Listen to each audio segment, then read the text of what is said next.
Un doppio sorpasso in una strada dove vige il divieto, essendoci una sola corsia per senso di marcia.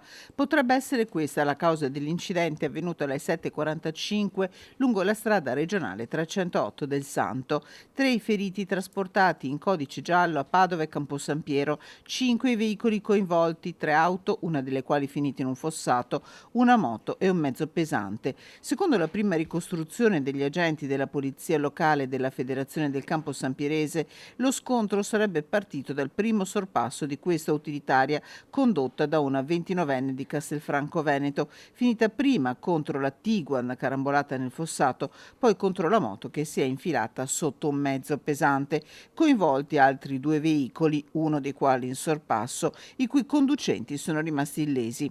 Feriti invece la 29enne, il conducente dell'auto finita nel fossato e il motociclista. Sulla strada è stato subito il caos. Per permettere i rilievi la strada regionale 308 è stata chiusa tra Cadoneghe e Campodarsego per oltre 3 ore e riaperta poco prima di mezzogiorno, lunghe le code formatesi in una delle arterie più trafficate del Veneto, arrivate fino al casello di Padova Est.